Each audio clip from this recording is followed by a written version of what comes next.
नमस्कार. आजच्या एपिसोडला जर मी शॉर्टमध्ये एक्सप्लेन करायला जाऊ तर इंदूला पैशाची नड असणार आहे. मीनवाईल इकडे मोठ्या बाई तिचं सगळं बोलणं ऐकतात आणि त्यांना असं वाटतं की मी तिला तिची मदत करायला पाहिजे. इकडे श्रीकलाने विंजे सरकारांना अक्षरशः माकड बनवलेलं असतं. त्याला खूप सारे टोमणे देते आणि त्यानंतर त्याच्याकडून पैशाची डिमांड करते आणि तो सुद्धा मोठ्या बाईंच्या रूममधून पैसे चोरायला तयार होतो. इकडे ते मोठ्या बाई आणि इंदू सुशिला त्या सगळ्यांच्या गप्पा सुरू होतात आणि त्याच्यामुळे श्रीकलाचा प्लॅन उद्ध्वस्त होता होता तो सक्सेसफुल होणार आहे. मीनवाईल विंजे सरकारीला पैसे देणार आहेत आणि खूप साऱ्या गोष्टी विचित्रही घडणार आहेत.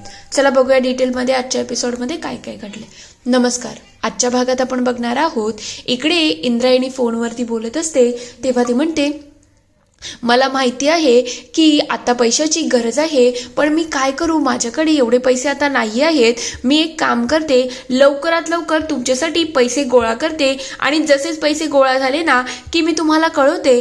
पण तुम्ही काही काम थांबू नका. मला माहिती आहे मला कुठून तरी पैसे उचलायला लागतील आणि त्याच नंतर मी तुम्हाला पैसे देऊ शकते. तेवढ्यात तिचं हे सगळं बोलणं इकडे मोठ्या बाई ऐकतात आणि त्यांना असं वाटतं की काहीतरी करायला पाहिजे. दुसरीकडे विंजे सरकार इकडे टेबलवर बसलेले असतात. श्रीकला त्यांच्या जवळ जाते आणि म्हणते, काय रे, तुला तर सगळ्यातलं सगळं कळतं ना.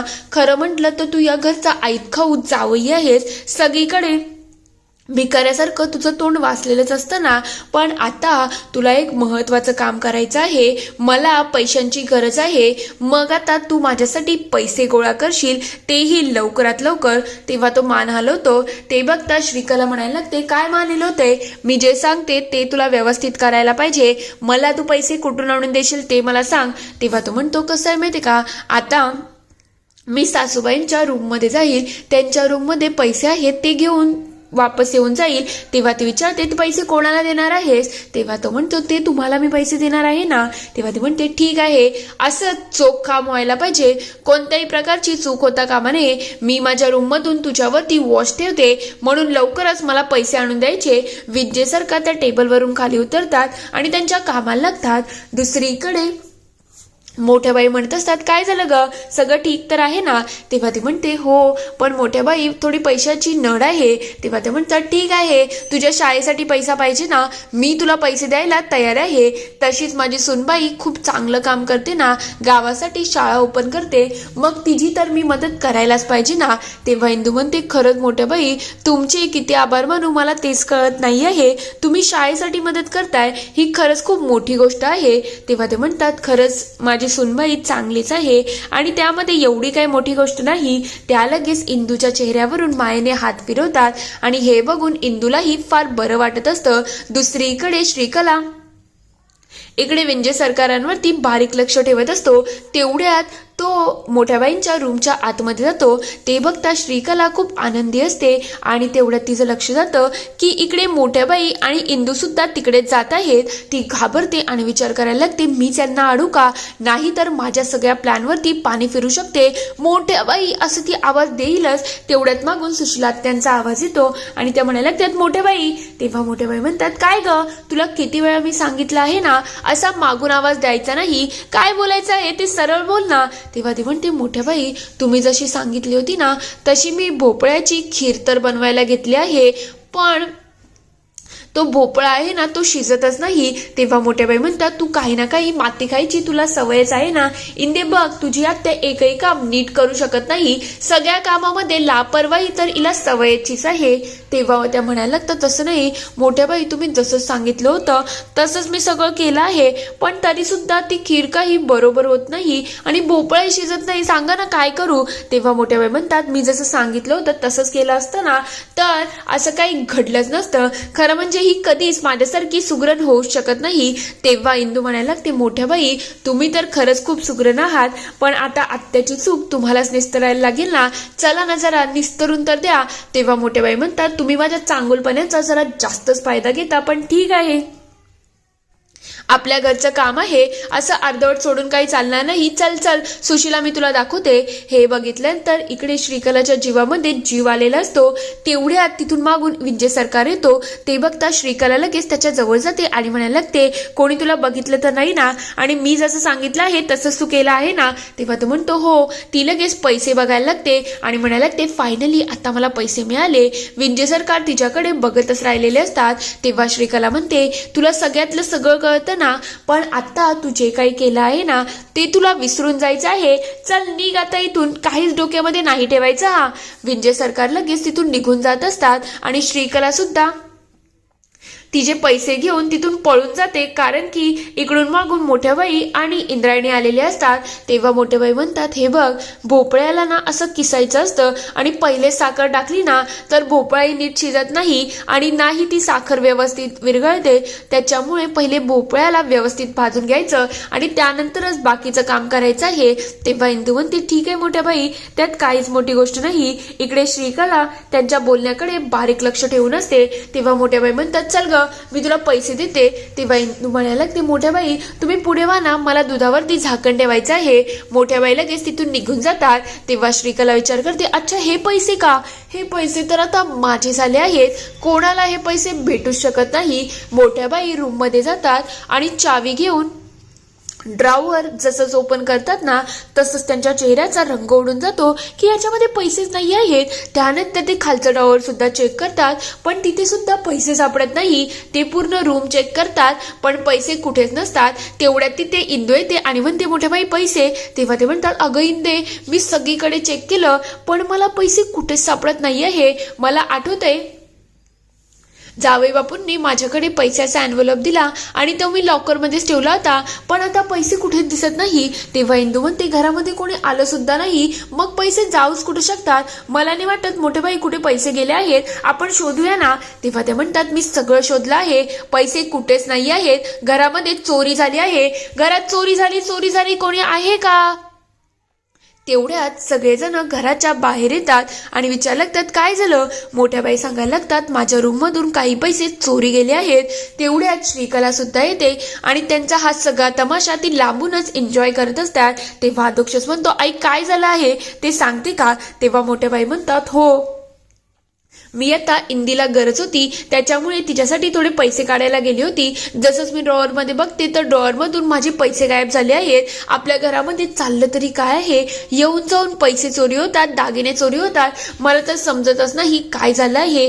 तेव्हा इंदू म्हणायला लागते, मोठ्या बाई असं कसं काय होऊ शकतं, काहीतरी नक्कीच गडबड आहे. तेव्हा मोठ्या बाई म्हणायला लागतात, काही गडबड नाही आहे, पैसे खूप जास्त होते आणि पैसे असे जाऊ तरी कुठे शकतात. तेव्हा अध्यक्षच म्हणतो, आई तू शांत हो ना, तू एवढी का चिडचिड करते?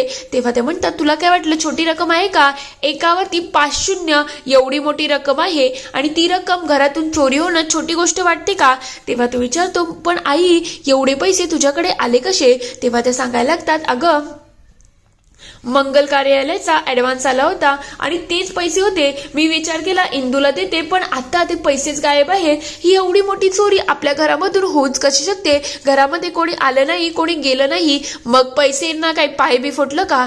तेव्हा विंजे सरकारांना सगळ्यांवरती संशय आलेला असतो.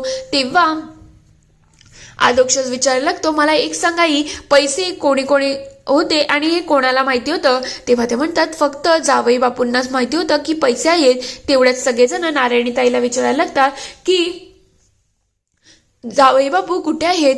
लगेच व्यंकू महाराज विचारतात, काय ग जावई बापू कुठे आहेत? काही दिसत नाही आहेत, त्यांना आत्ताच्या आत्ता फोन करा. तेव्हा नारायणीताई म्हणतात, मला खरंच माहिती नाही हे कुठे गेले आहेत. सकाळपासून नाश्त्याला सुद्धा आले नाही, मला काही सांगून सुद्धा गेले नाही. हे सगळं होत असताना श्रीकला मस्त एन्जॉय करत असते. तेवढ्यात व्यंकू महाराज म्हणायला लागतात, एक काम कर अध्यक्ष, आत्ताच्या आत्ता जावई बापूंना फोन कर आणि ते कुठे गेले आहेत जरा शोधून काढ, म्हणजे आपल्यालाही कळेल. मी एकदा घराच्या आतमध्ये बघतो आणि एकदा पैसे आपण शोधून सुद्धा बघूया. मोठ्या बाईंचा संशय वाढलेला असतो की जावई बापू कुठे गेले आणि पैशांचं तर त्यांनाच माहिती होतं. इकडे श्रीकला खूप खुश असते आणि खूप आनंदात तिचं एन्जॉय करत असते. तर दुसरीकडे नारायणीताई इकडे शोधाशोध सुरू करते. ती जशीच घराच्या बाहेर जाते, इकडे झाडांच्या आतमध्ये विंजे सरकार बसलेले असतात. तेव्हा त्या म्हणतात, अहो तुम्ही ते काय करताय, चला सगळे तुम्हाला शोधत आहेत, आईचे पैसे गायब झाले आहेत आणि ते कुठे गेले कोणाला काही समजतच नाही. पण त्यांचं कशाकडे लक्षच नसतं. तेवढ्यात नारायणीताई त्यांना हात लावतात आणि म्हणतात, अहो काय झालंय तुम्हाला, तुम्हाला बरं वाटतंय ना, ताप तर आला नाही ना, तुम्ही असे विचित्र का वागताय, नेमकं घडलं काय, मला काही सांगता का. ती त्यांना हात लावते. तसंच ते तिच्याकडे खूप रागाने आणि डोळे बटारे करून बघत असतात. ते बघता नारायणीताई घाबरतात आणि तिथून पळून सुटतात. इकडे अधोक्षज विंजे सरकारांना कॉल करतो आणि सगळ्यांना समजतं की त्यांचा फोन घरामध्येच राहिला आहे. तेव्हा मोठ्याबाई म्हणायला लागतात, हा तर जावई बापूंचा फोन आणि हा घरातच आहे, म्हणजे ते फोन न घेता गेले आहेत. इकडे श्रीकला सगळीकडे बारीक लक्ष ठेवून असतं की आपल्यावरती काही पळतणार तर नाही ना. तेवढ्यात तिथे नारायणीताई येतात आणि म्हणतात, अरे तुम्हाला माहितीये का काय घडलं आहे, हे मला दिसले पण हे विचित्रच काहीतरी वागत होते, एकटक असे ते झाडांकडे बघत होते आणि जेव्हा मी आवाज दिला ना तेव्हा माझ्याकडे सुद्धा बघितलं नाही. तेव्हा ती मोठ्या बाईंच्या जवळ जाते आणि म्हणते, आई यांना काहीतरी झालं आहे, मला खरंच समजत नाही, मी काय करू, मी यांना आवाज दिला पण काही घडलं नाही ग, काही बोललेच नाही. तेव्हा अधोक्षज विचारतो, काय झालं आहे, तुम्हाला सविस्तरपणे सांगते का. तेव्हा ते सांगायला लागतात, अरे मी त्यांच्या जवळ गेली, त्यांना आवाज दिला, त्यांना सगळं काही विचारलं पण त्यांचं कशामध्ये काहीच लक्ष नसतं, यांना काही घडलं तर नाही ना, आपल्याला यांना हॉस्पिटलला न्यायला लागेल. तेव्हा इंदूला गोष्ट आठवते की असंच मोठ्या बाई सुद्धा वागत होत्या आणि त्यांनी जेव्हा मला धक्का दिला होता तेव्हा त्यांची नजर शून्यामध्ये होते. इंदू लगेच मोठ्या बाईंना इशारा करते आणि मागोमाग तिथून निघून जात असते. मोठ्या बाईंचाही संशय वाढत असतो. तेव्हा ते म्हणतात, आपल्या घराला कोणाची दृष्ट लागली आहे, काही ना काही अघटित आपल्या घरात घडतच आहे का. दुसरीकडे नारायणीताई, अधोक्षज आणि इंद्रायणी तिघही मळ्यामध्ये पोचतात. तेव्हा नारायणताई म्हणतात, अरे मी त्यांना इथेच बघितलं होतं, मला पक्का आठवतंय की ते इथल्याशिवाय कुठेच जाऊ शकत नाही, कुठे होते ते आणि कुठे गेले. तेव्हा अधोक्षज म्हणतो, ताई तुला कन्फर्म आहे ना, तू इथेच बघितलं होतं. तेव्हा इंदू म्हणते, ठीक आहे, आता नारायणीताई तू रडू नको. तेव्हा नारायणताई म्हणतात, अरे हे कुठे गेले असतील, मला खरंच समजत नाही आहे, मला खूप भीती वाटते. तेव्हा इंदू म्हणते, ताई तू शांत हो, आपण एक काम करूया, सगळ्यांनी मिळून त्यांना शोधूया, काहीही होऊ शकतं. एक काम करा, तू शेळकेवाडीमध्ये जा, तू तिकडे जा ताई आणि मी मंदिराकडे जाते, बघते ते कुठे दिसतात का. सगळे आपापल्या मार्गावरती लागतात की कुठेतरी ते सापडावे. इंदूचं लक्ष तोपर्यंत मंदिराकडे जातं आणि ती लगेच तत्परतेने मंदिरामध्ये येते. तेव्हा ती विठुरायासमोर हात जोडते आणि म्हणायला लागते, विठुराया मला असं वाटते हे श्रीकलानेच केलेलं आहे. जसं मोठ्या बाईंच्या बरोबर झालं होतं ना, तसंच काहीतरी दाजींच्या बरोबर झालं आहे. मी त्यांच्यापर्यंत पोचेपर्यंत त्यांचं रक्षण कर, त्यांच्या बाबतीमध्ये काही अघटित घडू देऊ नको. नारायणीताईच्या कुंकवाचं तुलाच रक्षण करायचं आहे, म्हणून प्लीज काही झालं तरी त्यांच्यावरती कोणते संकट येऊ देऊ नको. दुसरीकडे सगळे खूप पॅनिक झालेले असतात. तेव्हा एक एक करून सगळे घराच्या आतमध्ये येतात आणि बघायला लागतात, पण कोणालाच विंजे सरकार काही सापडलेले नसतात. तेव्हा मोठ्या बाई विचार करतात, काय घडलं असेल, नेमकं इंदू असून आली कशी नाही. तर दुसरीकडे इंदू सुद्धा शोधाशोध सुरू करते.